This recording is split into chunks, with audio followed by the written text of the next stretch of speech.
একটা ধমক দিয়ে বললাম যে মেয়ে তুমি চুপ করো।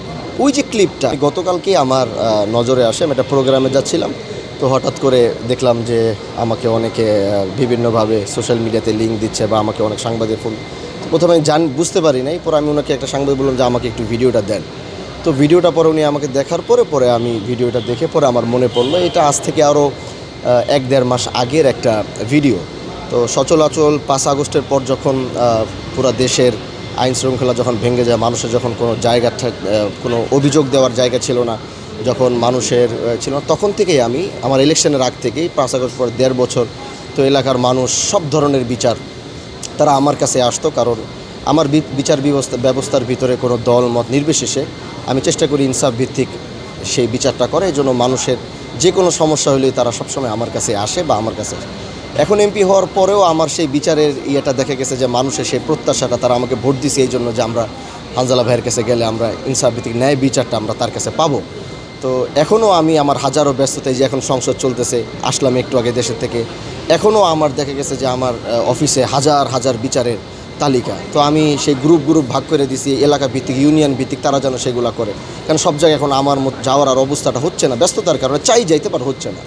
তো এই যে বিচারটা আপনি দেখলেন, এটা ওরা প্রায় 15-20 দিন 1 মাস যাবৎ আমার পিছনে, যে এটা আপনি ছাড়া আমরা মানবই না, এই বিচার আপনি ছাড়া আমরা কোনোভাবে গ্রহণ করব না। তো আমি ঘোরাচ্ছি, তারাও ওয়েট করতেছে, এটা সমাধানও করে না আমার জন্য।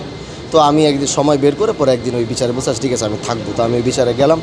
তো যাওয়ার পরে আমার বিচার ব্যবস্থার একটা সিস্টেম হচ্ছে যে আমি যখন কোনো বিচারে বসি, আমি এমপি হিসাবেও বসি না, আমি কোনো দল মত নির্বিশেষে আমি বিচারটা এমনভাবে বসি যে এখানে যেন কোনো দলীয় কিছু যেন না থাকে।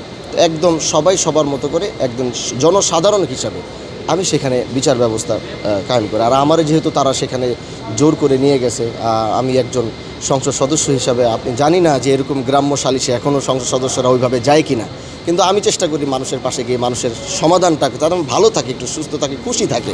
তো সেই চিন্তা করে সবসময় যাই। তো আমি যখন ওই বিচারে বসা ছিলাম, তো তখন দেখেছে আমি বসা, তো এক পক্ষের কথা শুনতেছিলাম, তো আবার আরেকজন আবার বারবার একটু ওই কথার ভিতরে ইন্টারজেক্ট করতেছে, কাউন্টার দিচ্ছে। তো আমি যেখানে বসা, বুঝতে হবে যে আমি একটা সংসদ সদস্য হিসেবে সেখানে গেছি। তো আমি ওখানে আমার একটা সব কিছুর পরে আমার সামনে যদি কেউ একটু কথা বলে, সে অবশ্যই বলতে হলে সাবলীল ভাষা একটু বলতে হবে বা জিনিসটা সুন্দর থাকে। কিন্তু এক পক্ষের কথা শুনতে যখন বারবার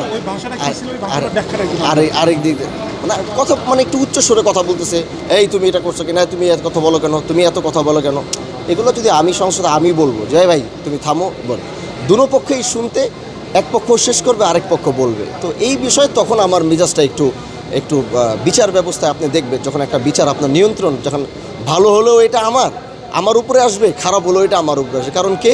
এমপি সাহেব নিজে আসছে এখানে বিচার করতে। তো এখন আমার তো টার্গেট থাকবে যে আমার বিচার ব্যবস্থার ভিতরে যেন একটা শৃঙ্খলা থাকে, সুন্দর থাকে, পুলিশ প্রোটেকশন কিছুই নেই, আমি নিজে আমার মতো করে সেখানে গেছি।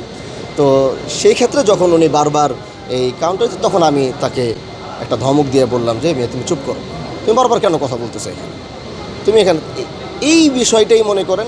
আর এমন কি ওই বিচারটা সুষ্ঠু বিচার হয়েছে, সুন্দর বিচার হয়েছে, এবং যার সাথে আমার রাগারাগি হয়েছে, বিচারের পরে আমি আরও তারে দেখা কইরা আর তার সাথে মুসাফা কইরা আরও বললাম যে ভাই ঠিক আছে, বিচার হইলে অনেক কিছুই হয়, এটা ওইখানেই শেষ।